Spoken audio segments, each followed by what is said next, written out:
Hello friends, this is Sam, Witch of the Woods, and some of you probably saw that I did a poll on Instagram and Facebook about if anyone would be interested in a pick a card reading, and I got a lot of interest and a lot of great feedback, which was awesome.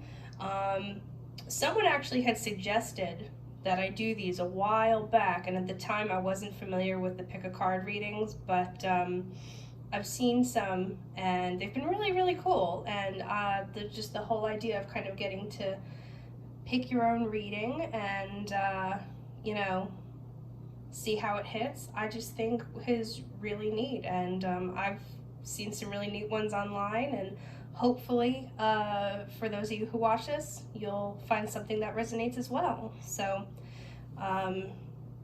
each of these are witches runes, by the way, for anyone who's not familiar with them.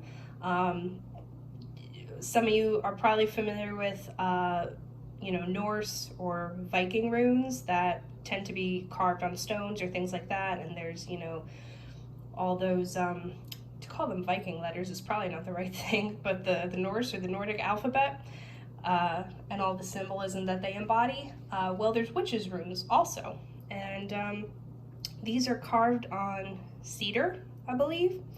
So, and there's clearly not that many of them. There's not nearly as many as there are in the Norse alphabet. But they're also just symbols. It's not its own alphabet or anything like that. But yeah, they just kind of give another interesting perspective, and these were gifted to me several years ago, which was a really neat gift, and I haven't seen them anywhere since, so I do indeed treasure them.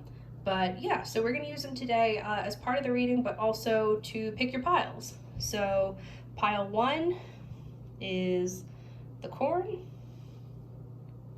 pile 2 is the birds, and pile 3 is the wave.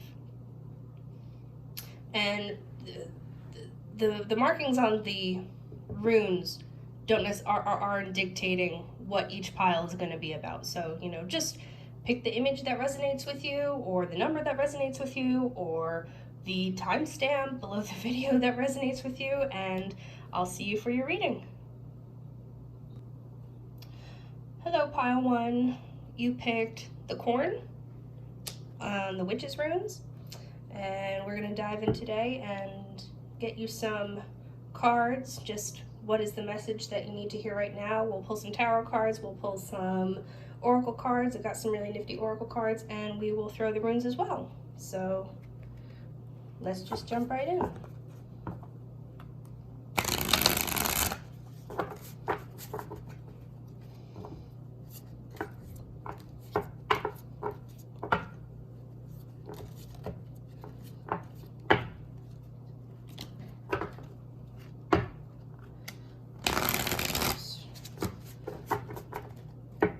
What does pile 1 need to hear right now?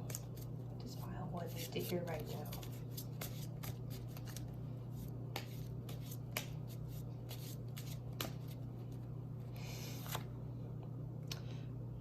The 3 of Swords, the 4 of Wands,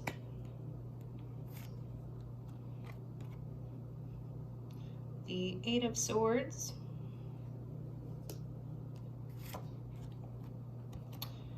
the Lovers,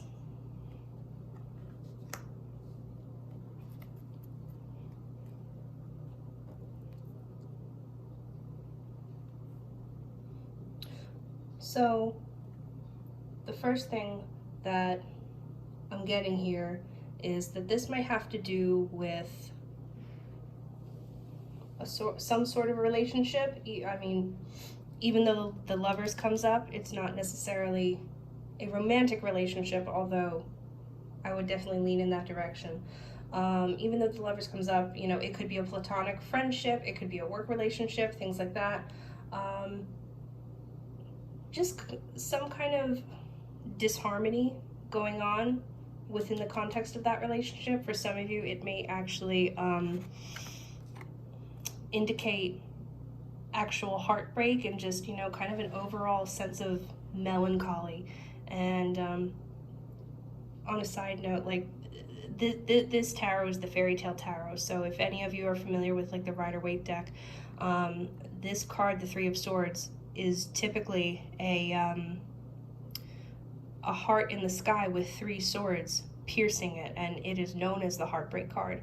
So I just get the sense that there's this sense of being down and just, you know, kind of down and out, that really low energy and like really in your feels, as it were. And the Four of Wands is typically about groups of people getting together and a lot of things to celebrate, and there is that sense that like you're kind of trying to not dig yourself out, but to distract yourself from these crummy emotions that you don't want to feel or see, or, you know, it's just, this is kind of too much to handle right now for whatever is going on elsewhere in your life. And even if there's nothing particularly dramatic going on anywhere else in your life, you know, at least us here in the States, you know, we are still in the throes of a global pandemic that is being handled piss poorly. So that's enough to stress anyone on its own. So, you know, this is all kind of being exacerbated by outside circumstances. So yeah, there's this sense of like, yeah, I'm gonna move forward, I'm gonna be throwing myself at projects and things that I've kind of put off for a while, and you know, throw myself into friend groups or family or things like that, you know, things that you are passionate about and you think are going to kind of like lift that energy. And it's not that they won't, it's just that it's kind of bypassing this very real sense of sorrow, you know. And there's nothing wrong with getting a reprieve from that at all. It's just, you know, these things need to be felt. And what's interesting is that this card here, the Eight of Swords, this is kind of about, you know, it works on a number of levels. It's coming out, you're hearing people say things that like you don't want to hear or you don't find particularly helpful, and in the meantime, this is kind of that card of bypassing as well, because in that Rider-Waite deck, it is a person who is blindfolded and bound, however, with all the swords around her, but the way that you can see it is that she could get herself out of that at any time. And so, you know, it's kind of like willfully having blinders on. So it's like, yeah, I know this is here, but I'm really doing my damnedest to ignore it. And the more that you ignore it, the more you can have a situation like this, clearly not literal snakes coming out of your mouth, but, you know, just that sense of anytime we stifle any major negative emotions that we're trying not to feel or trying to bypass, they're going to manifest somehow. And it can be in the form of, you know, malaise and fatigue and mood swings and things like that, but it can also manifest physically in the body. And once it manifests physically in the body, most of us are prone to dealing and addressing these ailments, thinking, you know, we're getting rid of the problem, but really we're just treating symptoms, you know. So it's about getting down to that and letting yourself feel your feels, even though it's not ideal, even though it's unpleasant. I know, I'm sorry, but yeah. So, and with the Lover's card as well, aside from this being about some sort of rift in one of these relationships, the Lovers is also about making decisions, you know, and having to choose one way or the other. And there might have been an issue where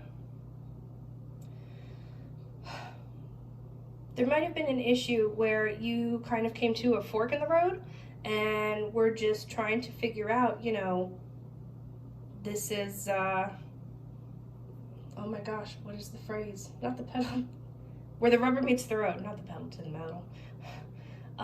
But this is where the rubber meets the road. and, you know, kind of getting really honest with yourself about, you know, how do I want to move forward? How do I want to proceed? What is it that I want to make and create for myself that is going to foster a better relationship with me to myself, which ultimately will trickle out to the people around me, because everyone in your life, everyone around you is just kind of a projection of you in one way or another. You know, we are always seeing through our own filters. So let's get some oracle cards, some clarification on each of these. I'll pick these up. Let's clarify each of these cards. What can we say about each of these cards?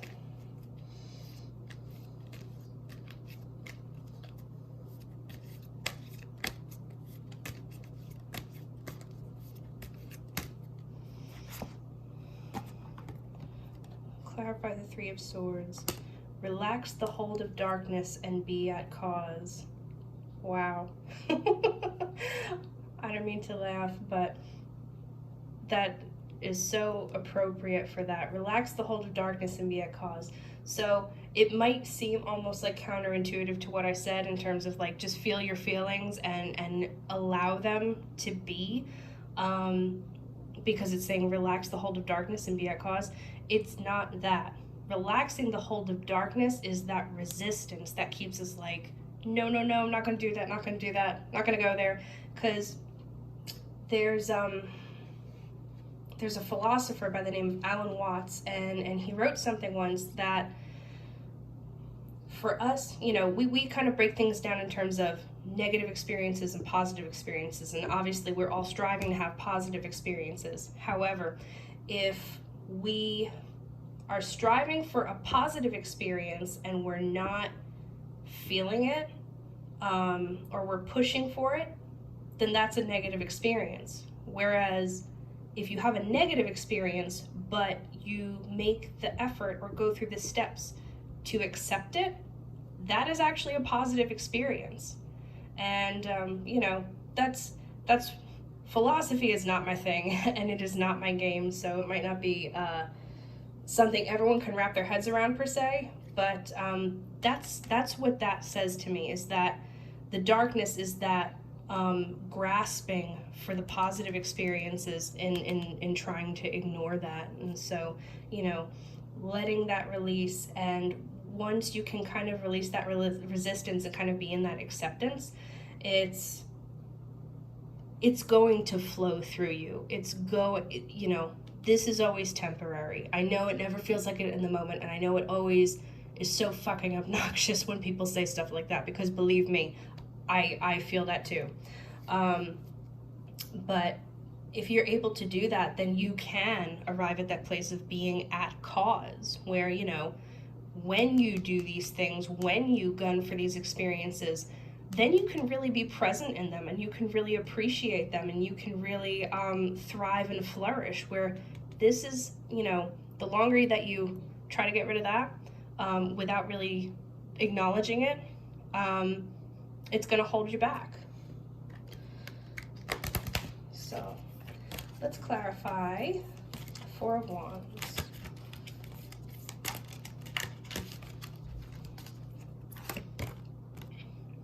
Sacred Fool. That's so fun. I enjoy that. Okay, so this actually ties in really well to what I was saying, because there is a Fool in the tarot deck as well, right? And in the tarot deck, the Fool is the one who is going on that journey through all those major arcana cards and taking that leap of faith and going into everything kind of fresh-faced and innocent and pure and things like that. And so this, to me, would be almost synonymous with that. So going into these endeavors, as frightening as they may seem, or as untoward or unsavory or just fucking inconvenient as they may seem, if you go into it with that kind of sense of wonder and curiosity and like, I'm just going to jump in and I'm just going to see what happens. Because if you do that, if you can dive into that kind of inner work and shadow work with that sense of curiosity, that is the freaking key. Because everything about embracing our emotion, or you know, doing shadow work or inner work, it's not about pushing these things away, it's about embracing them. And the way that you do that is you approach them with curiosity rather than hostility. And I will tell you right now, pile one, the shit coming out of my mouth right now is exactly the advice I need to be hearing too for myself. Boy, is that ever the way when you read, if any of y'all are readers too. Okay, so let's clarify the Eight of Swords. Receiving.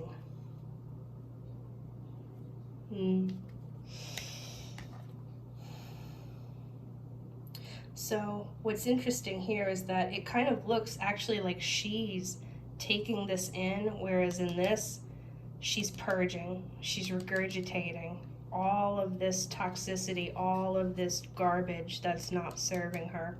But in here, she's taking in. So honestly, now obviously, everyone's path, you're going to do what you want to do, and you're responsible for your own actions. But to me, this is saying that if you can kind of bear this stuff in mind that was already discussed about kind of going inward and diving deeper and allowing yourself to feel through these things, you can arrive at this place where this stuff is purged and you've taken off those blinders, and you do kind of find yourself with that peace. You know, you're in the receiving mode for peace and for calm and for, you know, those pleasant experiences that you're looking for. And, you know, you're kind of acknowledging the sense, to say a sense of oneness is probably a bit much for some people, but a sense of oneness, or a sense that, you know, you are pretty square with everyone, you know, everyone around you, and, you know, kind of yourself, which is probably more important than anything. And any external force to you that you perceive, you know, you're pretty square and you're just in the receptive mode, and you're like level and chill, and good for you because you fucking earned it. So let's clarify the Lovers.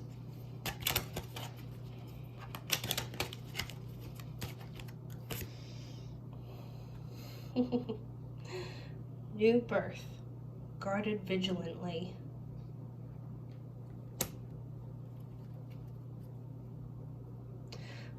So since this is clarifying the Lovers, what this says to me is that when you're able to move through this experience and process all of this kind of difficulty that's arisen, you know, one doesn't go into this stuff lightly. And there is a part of you that, I don't want to say dies, but transforms, you know, and in the tarot deck, death itself, that death card, means transformation. It means the ending of one chapter and beginning of another. And, you know, so if you're able to kind of move through these things and transmute some of these old stories and emotions that have been triggered through whatever hardship this is in this relationship, part of you is going to arise new. You know, I kind of see like the phoenix rising from the ashes. And here, you know, you've got a butterfly, and obviously butterflies go through major transformation when they go from a caterpillar to a butterfly in that chrysalis. And, you know, most of us spend an awful amount of time in that mushy stage where we're just in the chrysalis and goo, just spiritual transforming goo. And there is nothing wrong with that. You know, we are all works in progress. That's what that is. But that's what this is saying, is that, you know, there's something about this experience and this situation that, you know, is pretty catalytic for you. And it's going to kind of make you or prompt you to do that inner work anyway. And when you move through that in a curious and accepting kind of way, you know, you do reap the benefits from that, and you are potentially even seeing this relationship transform. If it's not a, if it's not staying in whatever situation this is, you know, again, whether it is a platonic friendship or a work situation or a romantic one, you know, you can see it exist on a different and more harmonious level, and or you can, if that one has just kind of been left in the rearview mirror, you can certainly see it as coming up in a new one, being given a new opportunity to build something, being given the opportunity, to build something new, and that is reflective of this work that you've done. So that's really exciting, I think. So let's try the runes, shall we? What does pile 2, or excuse me, pile 1 need to know? So for those of you who don't know rune reading, well, witches' runes, I know Norse runes, they can read them a little differently. Because there's so few of them, you just throw them all, basically, and you read whatever comes upright. So in this case, you read actually furthest to closest, and it's so funny because this actually is very reflective of what we just talked about, you know. So these are crossed spears, and this is always indicative of some kind of distress or strife or just conflict in general, you know. And obviously, like we're talking about all this here, you know, just this kind of overarching sense of, you know, kind of hitting a brick wall or kind of running around in circles, and you know, just your mind going and going and like overthinking and overanalyzing, you know, what is happening in this connection, again, whatever the nature of it is. And this, funny enough, since your pile 1 and the corn came up, and what the corn says is, you know, it's all about kind of like reaping your rewards and reaping benefits, and it is about growth, and it is about maturity, because, you know, think about exactly that, a field of corn, you know, it's considered abundant, and it's considered and you know, it's associated with fall and the harvest and things like that. You know, obviously it was highly valued when we think about it, when, you know, Native Americans used it and things like that. And you know, but it takes a long time to grow. You know, you're kind of like having to move through this slow and steady process to reap your benefits and, you know, gain the abundance of your harvest, you know. And in that case, we are talking about this inner work that is going to be that catalyst to seeing the changes outside of you, you know. And funny enough, we have the rings, and 9 times out of 10, you know, the rings are basically a love rune. So yeah, this does kind of say to me that for a lot of you, this is probably a romantic connection. And it is something that will more than likely mend. And again, it may not even be on that same level. Like if it was a romantic connection that, you know, y'all broke up or something and, you know, maybe left it on poor terms, then this is saying that, you know, either that is going to come around again and you guys can rekindle stuff, or you'll at least be able to remain friends, and it won't always be that sense of ugh, you know, and everyone kind of being sore about it. And if this is not a romantic connection, then it still does speak of kind of mending that dynamic between yourself and whoever else we're talking about here, you know, and it just kind of being a harmonious type of thing. So that is what I have for you, pile 1. If this didn't resonate for you, by all means go back and choose one of the other piles and see if that one does. This is of course a general reading, so take what resonates and leave what doesn't. Bye. Hey, pile 2, you guys picked the birds, and we're just going to look at some messages today about what is it that you need to hear right now. What is the message that needs to come through for you right now? We're going to look at the tarot cards, some oracle cards, and the runes. So yeah, let's just dive in. What does pile 2 need to hear right now? Oh. 10 of Cups. 5 of Cups. 4 of Cups. Boy, very cuppy. And the Ace of Wands.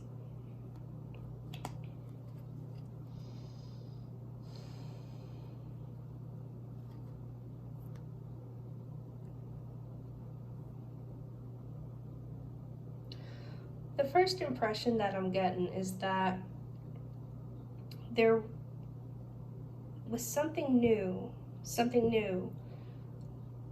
either a project or a relationship or something like that, or some kind of new endeavor that had a lot of potential, has a lot of potential, that you're very excited about. Something that would spark a lot of passion and that you'd kind of get like all fired up about. And I think it has seemed like there's a lot, like there's so much promise in it, and you were so happy with how everything was going leading up to it. You know, thinking like, you know, this is gonna be it, this is gonna be the thing that fulfills me, and you know, and it just makes you so happy thinking about this thing and getting excited about doing it. But you kind of hit some bumps, and this project, whatever it may be, just kind of threw up a lot of obstacles. And I kind of get the impression that some of you may be a little stubborn and hard-headed, because there are ways that this could have been pursued or could still be pursued, and it's kind of just like you're not hearing it. You know, you're not interested in the way or the option that's being presented. You know, you're a little, there's more focus on the things that are going wrong, and there's more focus on the things that you're not getting out of this, or that have, you know, thrown up red flags or just thrown real kinks in the works. And it's just really frustrating. It's just really frustrating. And it's kind of like got you down or in a little bit of a funk, I'm getting, you know, and it's just kind of hard to see that you do have options, and there are things that are being offered to you, and there's even maybe people that want to help you pursue that, but there's just this focus on like, oh, but these are over here and not where I want them to be, not doing what I want them to do. And yeah, so unfortunately it just kind of feels a little funky, like you're not your most upbeat self and your happiest, which is kind of where you were when you started. And I said this for pile 1, but man, the amount of times that as a reader, the things that come out of my mouth are the things I need to hear, boy oh boy, funny, more than you would think. But anyway, so because there's been so much of a spanner in the works with this, and you know, it's kind of like you're acknowledging these options, but it just feels so much like the wind has been taken out of your sails. It's like, oh, you know, is that really what I have to do? Is that really what I'm gonna have to do? I didn't want to do that. Like, okay, yeah, I know I could just reach out and grab that cup whenever I wanted, but you know, that kind of energy, that kind of just that heaviness and that oof, you know. And the thing is that some of us have been sitting in that too long. Some of you may have been sitting in that for too long, and it's developed into into the Five of Cups. And the Five of Cups is generally kind of considered a pretty sorrowful card, you know. And it's like, again, like this is that wind, like just leaving, you know, that wind being taken out of your sails, or kind of like that energy and that vibrancy that you had about whatever this was being just like the wind getting knocked out of you. And like I know I don't have any swords here which are air, but I keep getting that wind, that oh, you know, like almost that, not exactly the weight of the world, but pretty darn close, you know, just oh man, you know, why do I have to deal with this? And it's not the frustration itself that is the most difficult part of this situation. It's that it's brought up a lot of emotions that were unexpected or you don't want to deal with, or both. And, you know, it's kind of like there are things about this situation, about this project, kind of, for some of you, this project may have completely fallen through, and for some of you, it might just be like so many hurdles, and it's just, you're over it. So whichever way it is, it's just, you know, for as resilient as you've been up until this point, which is wonderful, but you know, we're human, and you know, you know, for as resilient as we can be, collectively and on an individual level, like it just kind of feels like it's been one thing after another, and now it's just like, oh my gosh, I can't even deal with this anymore. And that sense of like I can't even deal with this anymore is kind of what's got you really down, because there's this realization that this was more important to you than maybe you realized, and there was a lot riding on this for you. And to either not have it happen or to have so many issues come up feels very obviously by itself is frustrating, but it feels threatening on an ego level. It feels threatening on an ego level because this is like, well, I have formed so much of myself around this now that who am I or what am I without it? And that is a very deeply confronting feeling to deal with. So, yeah, my goodness. But let's pull some oracle cards and get some clarification on these. What does pile 1 need to know? Please clarify. 10 of Cups. Oh wow, the same card came up in the first spot for pile 1. Relax the hold of darkness and be at, oh gosh, relax the hold of darkness and be at cause. So what this is saying is that, you know, for this overwhelming sense of kind of melancholy that has arisen through this project or with the issues that have come up, you know, the more we try to resist it, kind of the more we're going to perpetuate it. And I don't mean the more we resist like the obstacles and things like that, or, you know, to a degree that's true, but that's not for this video. But the more that we resist kind of these feelings of frustration or sadness or anger or whatever that are kind of coming up through this process, the more that will kind of perpetuate if we are ignoring it. If we're ignoring it, or if we're not allowing it the space it needs to flow through us. And that's the thing. Because trying to kind of maintain this grip of control or positivity or things like that, you know, that is in and of itself a kind of darkness. And I don't mean that with any kind of like malevolence or anything like that. It's just, you know, it's like a shadow aspect to feel like you need to have that much of a hold on something. Just proves to be a very difficult experience for us. And I referenced this in the pile one video too. There's, because same card, it makes me think of the same thing. There's this philosopher Alan Watts, and one of the things he talks about was positive and negative experiences, and how as human beings we kind of split everything up into polarities, and certainly positive and negative experiences are among those. And we're trying constantly to strive for positive experiences, and what we wind up doing is, in the avoidance of a negative experience and striving for a positive experience, trying to avoid the negative one, is in and of itself a negative experience. However, if we open ourselves to accept the negative experience, that's a positive experience.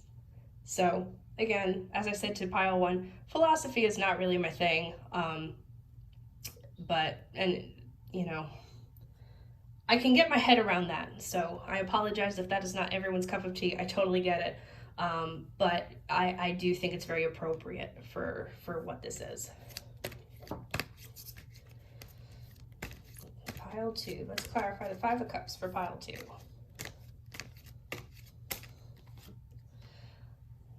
Legacy of light. So what this kind of says to me is that, you know, and this is going to depend for some people on where you are in your spiritual journey or your path or whatever, and kind of, you know, whatever your individual beliefs are. But, you know, one of the ideas out there is that, you know, we are all beings of light. Now, I don't know if I would say that exactly, but, you know, we are all beings formed of consciousness, and consciousness has nothing inherently good or inherently bad in it. You know, consciousness is what we make of it, you know, and consciousness is that, you know, that state that we create from, and that state that we embody our inner divinity and God from, you know. So if you go at it that way, if we're embodying this inner divinity and inner God, you know, and I know for some people, God is a very triggering word, so I don't mean it in the, you know, strictly Christian sense or anything like that. I mean, in a general sense, you know, God is supposed to be all loving. You know, God is here to help us embody unconditional love. And so in this space of feeling kind of like in your darkness, this is a reminder that, you know, you are, in fact, you are more than your darkness. You are not just darkness. You are never strictly darkness. None of us are. And, you know, you come from consciousness, you know, you come from that divinity within you, which is always a place that you can anchor to. And it is a place that you can go for healing some of this triggering stuff that has come up in this process. And here's the thing is, like, whatever the situation is that like kind of got gummed up on the surface, like it almost seems like a very superficial thing, like whatever this project is or this new endeavor was, it's like I shouldn't care this much about it, or it seems shallow that I care this much about it, you know, but it goes deeper than that, you know, and that's kind of why I think this comes up, because it goes pretty deep, you know.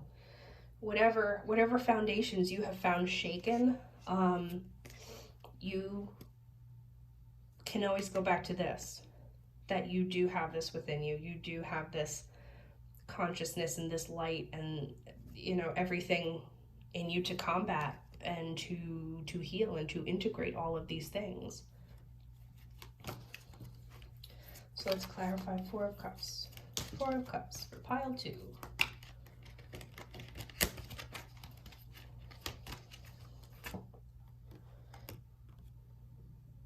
Listening for truth. There we go.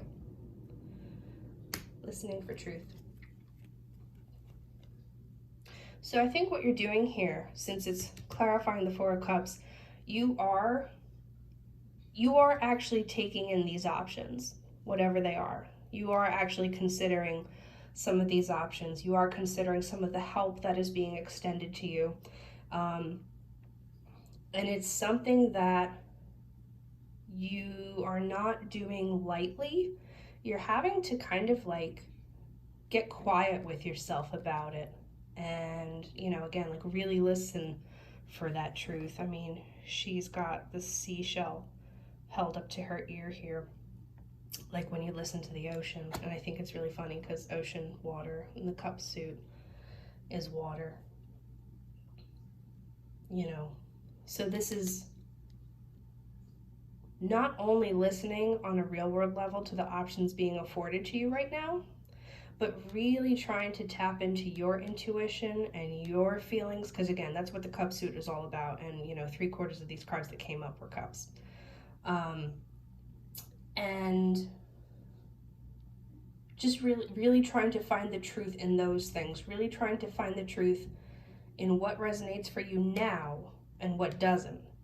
Because it's almost like, well, what resonated for me yesterday doesn't resonate today. Who I was yesterday is not who I am today. And that's part of why this stuff runs so deep. Because for some of you, I think it's almost like your identity has hit a critical point, and it's like things are being reborn and things are coming up to be purged, and that can shift pieces of you dramatically, and that's fucking scary to our egos, you know? But you'll get through it. You will. We all will. Let's clarify Ace of Wands for pile 2.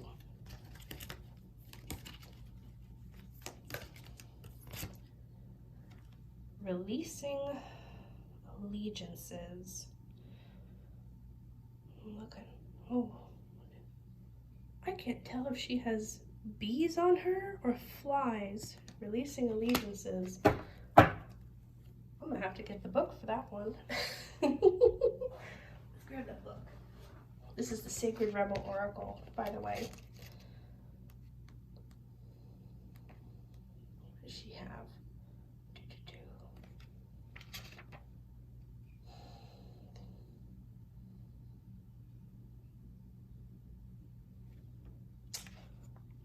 Well, it doesn't say. Rude. Anyway, okay. Fine, don't say. Well, there is clearly some kind of insect on her, you know. And I would say they're probably flies.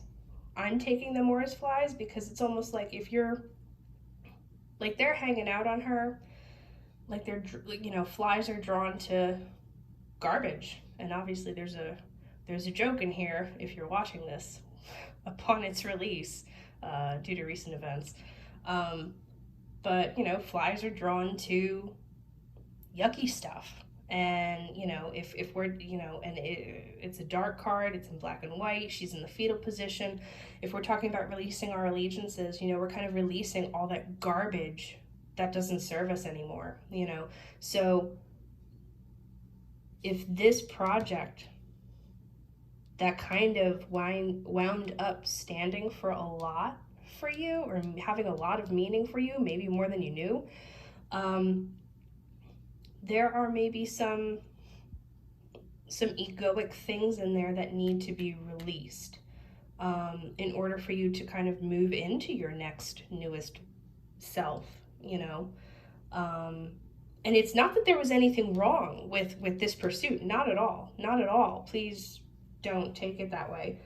But you know, just when we're in different stages, we want different things. We always are, you know, our desires and our wants and all of that are going to change throughout our lives, you know.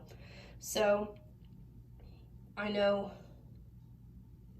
this is very timely for me as well. you know, kind of like I was saying before, you can look in the mirror and say, you know, this is not who I saw yesterday. And the person yesterday wanted something very different than the person today wants. And that is totally okay. You know, don't beat yourself up about that. That is completely fine. So we're going to go to the runes here, the witch's runes. Now, if you're familiar with the Viking runes, usually people will pull some out of a bag. Oh, that came out. They'll pull them out of a bag, but because there's so few here, we just throw them all. Like throwing the bones. Those are my bones over there, but we don't throw those. What does pile 2 need to hear right now? Oh, a lot. An awful lot. Okay, so the way this works as well is you read everything that's upright, and hey pile 2, so sorry about that. My phone shut off right as I was trying to explain how this works and before I could even read anything for you. So let's jump back in. So anyway, with the witch's runes, the way it works is, you know, you read back to closest to you. Yeah, anyway, so again, we have this sun rune here, which is talking about this thing, this bright and shiny thing, this bright and shiny project, relationship, job, whatever it was. Excuse me. And all of the excitement that was kind of building up to it, you know. And then here we've got the birds, again, very appropriate because that was our little marker for pile 2. So the birds are usually like travel or messages. So in this case, these were, I mean, it's possible that you might have had to do some traveling and some traveling stuff got screwed up in the midst of this, but I feel like for more people, it's more like the kind of messages and things that you are getting that were throwing up all these barriers in this endeavor, whatever it was. These messages that were coming in, just kind of throwing you off the trail. Now, what has that prompted? Now that has prompted, in the meantime, these 3 guys. This is the crossed spears, the black rune, and the moon. So I know this was before this, but they were all kind of clustered together. So it's kind of brought in this whole situation of strife and conflict, which is what the cross spears and the black rune are about. You know, they're generally perceived as pretty negative or, you know, pretty dour. So it's brought up, it's triggered all of this stuff. And, you know, interestingly, the moon in the tarot deck is all about illusion and our shadow sides and kind of these aspects of ourselves that we keep hidden. And so this situation has, yeah, triggered all of this stuff and brought all of these kind of really unsavory, unpleasant feeling emotions on. And it's just that sense of feeling stuck. Now, the one thing I will say and add about the moon here is that those little 4 X's in the middle are for the phases of the moon. So what this also says is, you know, kind of a reminder that, you know, this is temporary. These things are never permanent, you know, or these transitions that we move through, you know. So this, you know, it sucks to go through it. I know it sucks to go through it, but sometimes this is what necessitates change, and sometimes change is what precedes this, you know. And the thing is that one way or the other, we still kind of have to participate in it. I mean, well, we don't have to participate in it, but we have to undergo it, whether we decide to go kicking and screaming or not, because nothing ever stays the same, you know? It's one of those kinds of things. And that's actually kind of the very nature of this rune, which is the wave, you know. You're never going to still the tides, and you're never going to stop what is the natural ebb and flow of nature, you know. And so this could easily have been a situation that was kind of meant in a way to unstick you. And even though it doesn't look like that on the surface, underneath, again, hidden, moon, illusions, underneath, that's what's going on. And again, you know, talking about ebb and flow of the tides and how the moon affects that. I mean, they're inseparable. You cannot stop the gravitational pull of the moon on the tides, you know, and that is kind of how our spirit works as well, you know, with these things that affect us in the here and now, in, you know, on this earthly plane. But the final rune we got, this is the corn, and this is all about harvest and kind of like reaping the fruits of your labor. And so what this is indicating, you know, it's just kind of adding that final encouragement on it. Like, if you can kind of move through this and take these things for the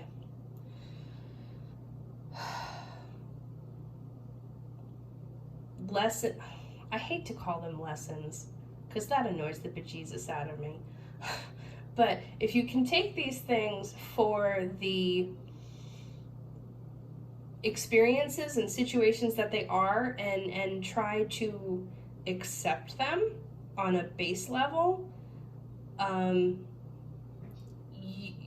you can kind of accept that sort of yucky stuff and give it total embrace and acceptance, it's not saying like, all right, I am okay with being sad forever, I'm okay with being angry forever. No, it's not that at all.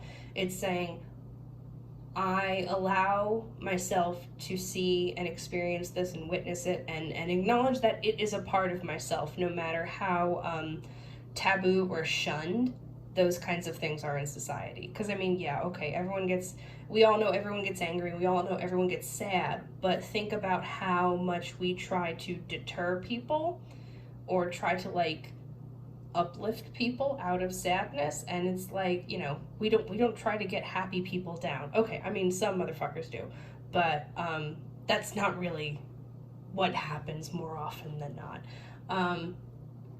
But you know, it's just saying that they all have a place, but anger and sadness and anything else that's kind of, you know, yuck like that, people don't really think it has a place.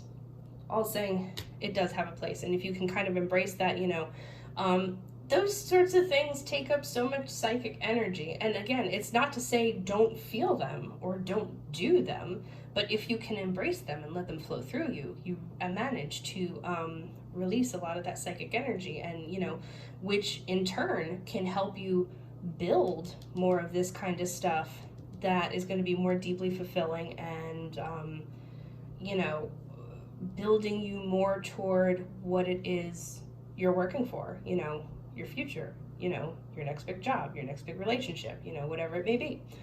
So that is everything I have for you, pile 2. Sorry about that weird thing with my phone camera. You know, if this did not resonate for you, I encourage you to pick one of the other piles. Remember, this is a general reading, so take what resonates, leave what doesn't, and see you soon. Bye. Hey, pile 3. You guys chose the wave, and we are going to ask today, what is the message you need to hear now? What are we looking for? So let's just jump in. What does pile 3 need to hear now? What's going on for pile 3? What do they need to hear now?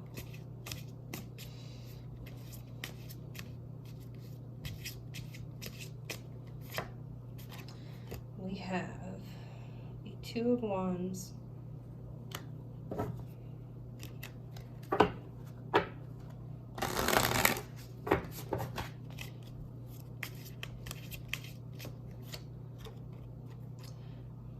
the King of Cups,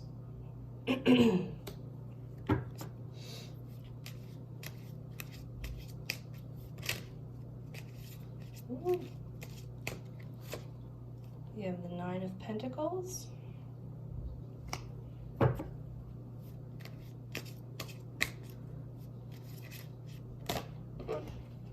This one jumped out.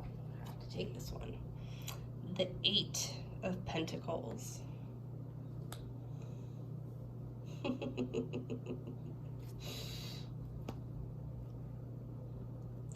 All right, pile 3.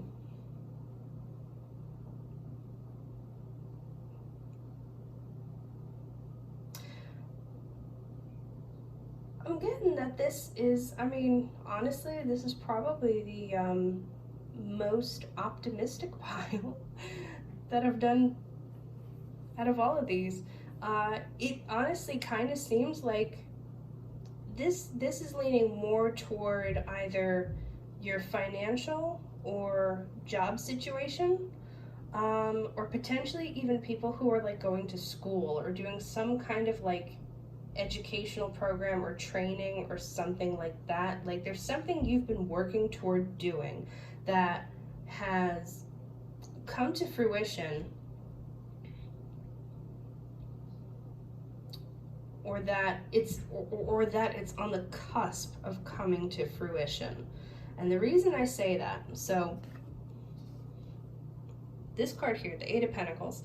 Eight of Pentacles is about mastery, and because we're talking in the suit of Pentacles, you know, Pentacles are very earthy and grounded, and our homes, our finances, our jobs, you know, all the kind of like tangible things that we deal with, you know, in this reality as humans, in physical meat sacks. But you know, this is anything that deals with our sense of security in these bodies, basically, you know. So that's why it ties into money and job too. But yeah, because there's a level of mastery here, like what this kind of tells me is that there's been something that we've been working toward in terms of trying to earn more money, or trying to get that promotion, or trying to get that raise, or starting your own business, or finally graduating from a program you've been in for a long time, something like that. And you have finally come to this point where, you know, you feel pretty good and you feel pretty solid, you know, and kudos to you, because you've definitely put in the hard work, you know.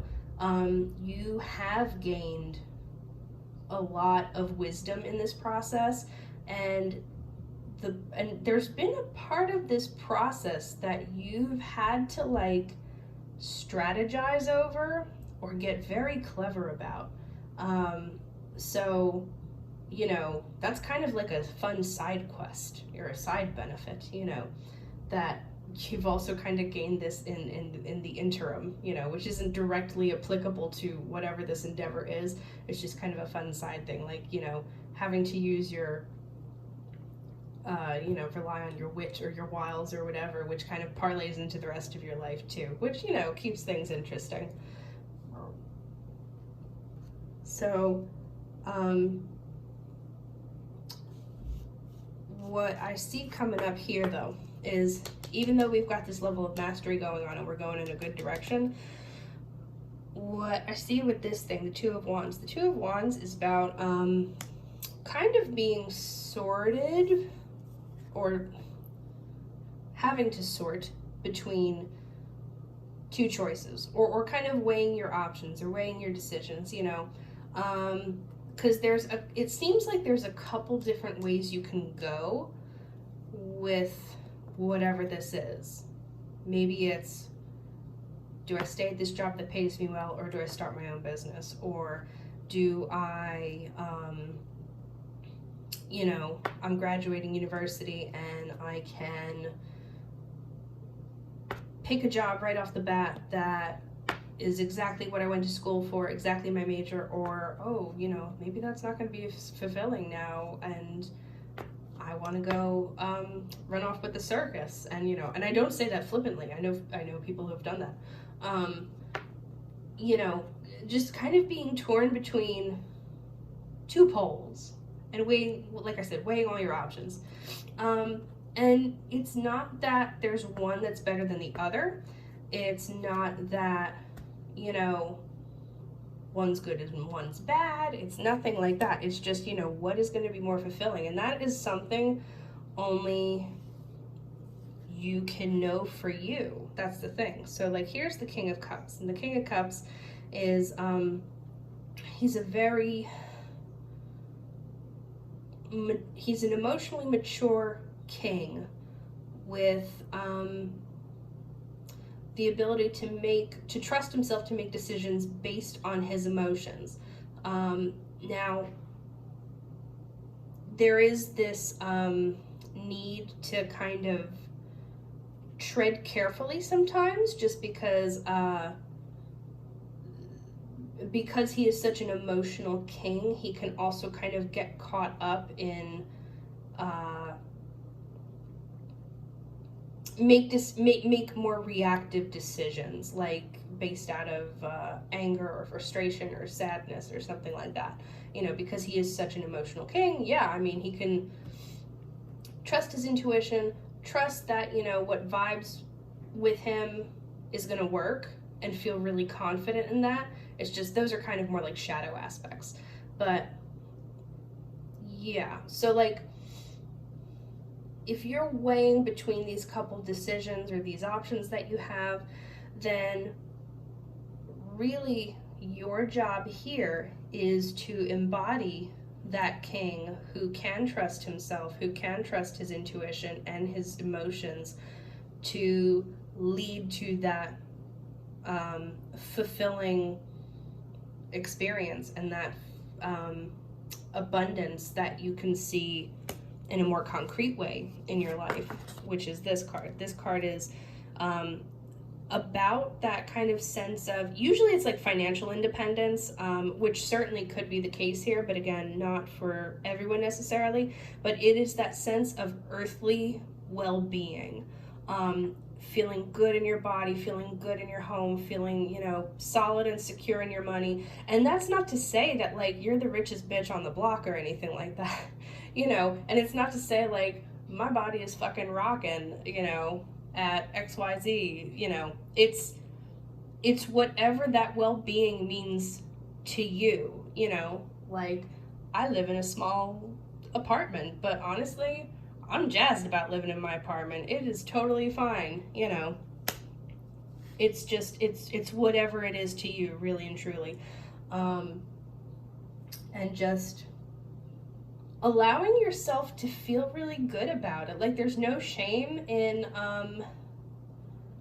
not wanting that kind of luxury. This is just saying that, you know, you've put in a lot of effort and put in a lot of footwork to be where you are. And again, kudos to you.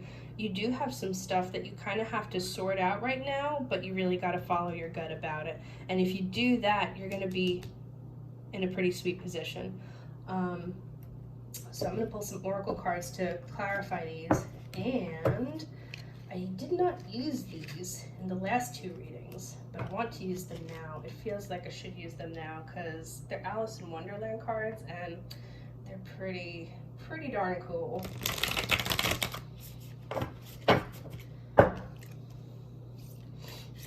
Let's clarify Two of Wands.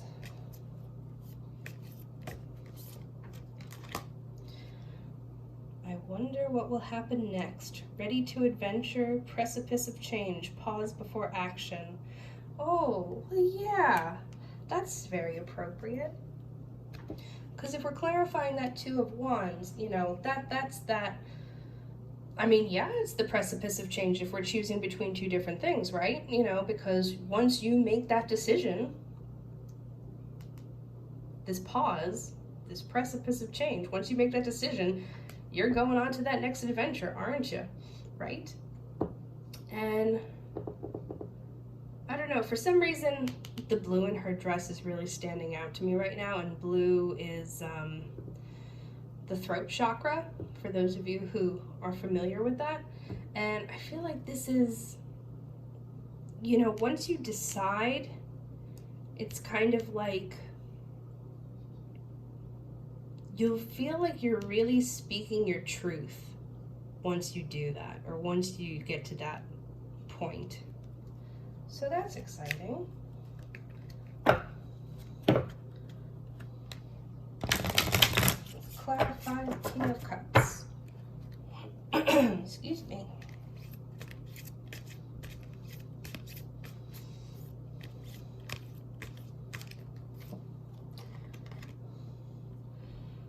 Do not drink poison. Do not do things you know are bad for you.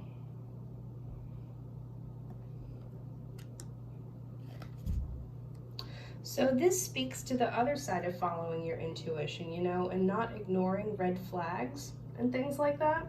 So, you know, this King of Cups, we're encouraging everyone to go with their gut, follow their intuition, you know, or follow your heart even, you could say. To tap into what is really the next best thing for you to do in your given situation. But when you're weighing all your options, make sure that you are honoring any part of you that might be trying to show you maybe this isn't the best way to go, or maybe there's, you know, just some stuff that you're not seeing yet, but you're getting, you know, that knot in your gut or something like that. You know, trust that. I mean, we all have this tendency to feel like we're making shit up, and I am certainly guilty of that. But, you know, we have a tendency to not follow these things and then only find ourselves being bitten in the butt by it. So, word of advice, word of caution. Let's clarify this Nine of Pentacles.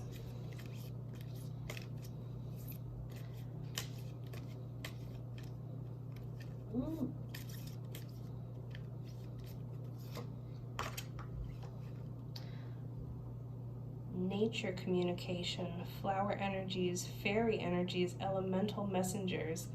Oh, how fun. I feel like I haven't even seen this card in this deck as long as I've had it. Good grief.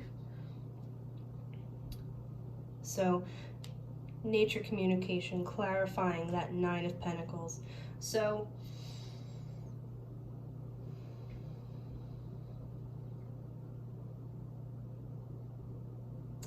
assuming you're watching this video, more than likely you have some elements, so you are on some kind of spiritual path that you are consciously aware of. I mean, we're all on a spiritual path, we just don't all consciously acknowledge it. So assuming you are, things like energies in nature, or the elements, or fairies, or what have you, you've at least heard of. If it's not too outside your purview, I would say working with these energies can definitely enhance your sense of well-being. Now that I'm thinking about it, this can definitely apply even on just a very practical level, even if you are not into this kind of stuff. Because on a very practical level, that most of us know by now how much benefit, physically and mentally and emotionally, that we can get from being out in nature. So this is just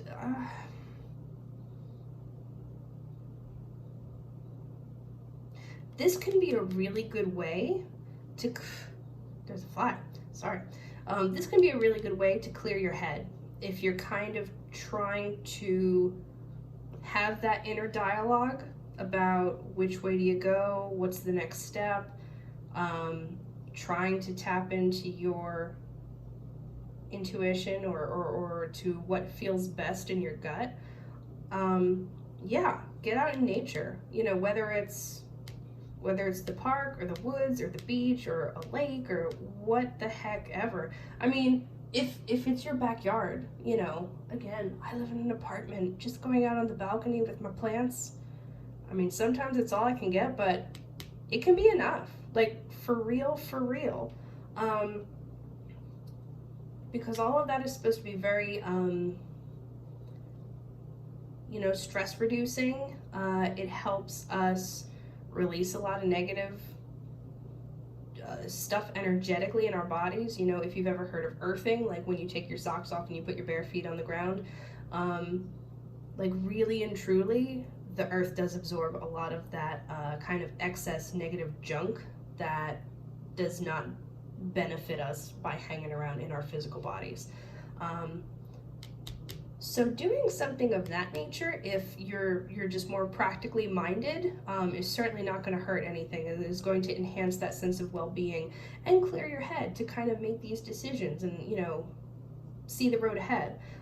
If you do partake of the magical stuff, then fuck yeah, work with fairies and flower energies and elementals. Why the hell not? I tell you what, there are some land spirits on the property that I have access to that I'm gonna live on soon at the moment, and it's just so awesome being up there with them, and you know, it just feels so good. And it's like, don't get me wrong, as much as I said it as I like my apartment, I really want to be up there instead. It's really great. So if you can find any kind of space like that, you know, where you can kind of commune with these nature energies that have been around for such a long time and have so much wisdom and are ready and willing to kind of lend us their energy and magic as well, go for it. Why would you not? Why would you not? All right, let's clarify the Eight of Pentacles. Clarify the Eight of Pentacles for pile 3.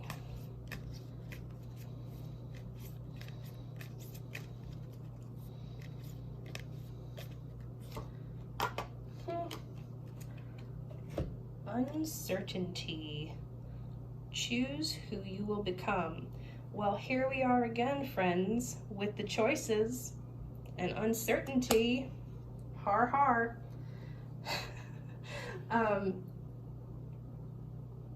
Choose who you will become.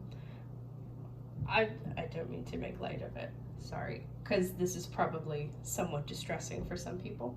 But uncertainty, choosing who you'll become. I mean, this is clearly that kind of vacillating between these two options. And what does it mean for you on a very practical level? Like, you know, maybe this is something that's going to drastically change whether you stay in one spot or you move. Maybe it's something that, you know, if you decide one way, you know, you'll be making decent money doing something, or, you know, potentially having to figure out how to live paycheck to paycheck, but doing something you love. You know, there's just that prevailing sense of, I can't make a decision because I don't know what's going to happen. And that is a completely valid fear thing, because, you know, there's no way for us to know what's going to happen. You know, we don't have guaranteed outcomes, but don't fall into the trap of just not deciding, because that will paralyze you and then nothing will happen, or you can find yourself forced into a position where you know, you wind up with the option, you know, it's kind of like you wind up with the option you didn't want, because it, you know, it's like when someone asks you what you want for dinner, you know, do you want Pizza Hut or Taco Bell? And you're like, oh, I don't care. And they go, okay, Pizza Hut. And they're like, oh shit, I really want a Taco Bell. You know, you don't realize until it's kind of thrust upon you, right? So, a very oversimplistic example, but I think you get my point. So we're going to throw the witches runes now, and I've explained this on the other 2 videos as well. Witches runes are different than the Norse runes, because usually you pull those out of a bag or something. These, because there's so few of them, you just throw them all, and you kind of read it like you would a tarot reading. Whoop, well, that doesn't matter. What does pile 3 need to know right now? Woo! Okay, So the other thing about these is you only read the ones that are face up, and you read them furthest to closest to you. So we've got the crossed spears, we've got corn, and we have the birds. So crossed spears are any kind of conflict, strife, stress, anything like that, you know, which I don't get an abundance of from everything else we're seeing here, but I think what this is indicating is that, you know, for as pretty upbeat as all of this seemed, it's not, we're not trying to make light of the situation, you know.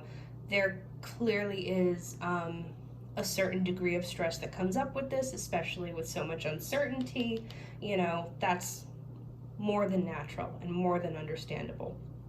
So, you know, and also, you know, it because we're talking about cross spears, it is almost like literally being at a crossroads. Like, do I go this way? Do I go that way? You know, how does the wheel of fate turn based on which way I turn? This is the corn. So this is talking about, you know, kind of reaping the fruits of your labor. You know, it takes, you know, growing corn is a process, obviously, and, you know, you don't get to harvest until the fall, which is not typical of most fruits and vegetables or things that would sustain us. And, you know, so this is saying, you know, you are going to reap the fruits of your labor through this process. Now, for some of you, this could be indicating that if you are getting that strong gut feeling to go with like what it is you've actually been working toward, that is worth following. And for others of you,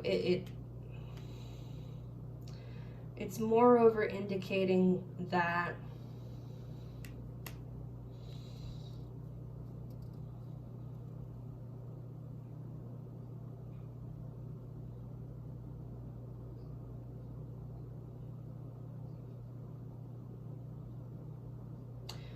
well, okay, I could say this probably for more people than not. You're just in the process of kind of coming into that state of well-being and abundance. And honestly, I don't like saying abundance because it's one of those like spiritual metaphysical community buzzwords, and it actually has like a lot of baggage to it, I think. That's just my opinion. But like really and truly, like corn is a symbol of abundance and, you know, possibly even prosperity. You know, so whatever it is you've been working toward, you know, it's coming, it's on its way, and you are in the process of reaping the fruits of your labor. And you know, it does contribute to that sense of like earthly well-being. And the last rune is these birds. Now the birds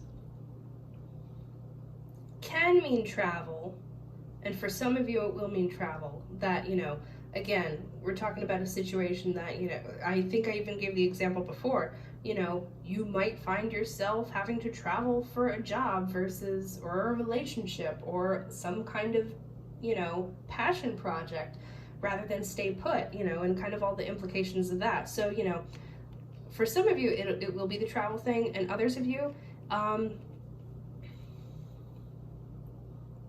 getting messages. And this could be messages of, you know, a normal verbal kind or written kind or whatever, you know, just kind of exchanging information about whatever this thing is that's, you know, that you're pivoting toward. But I'm more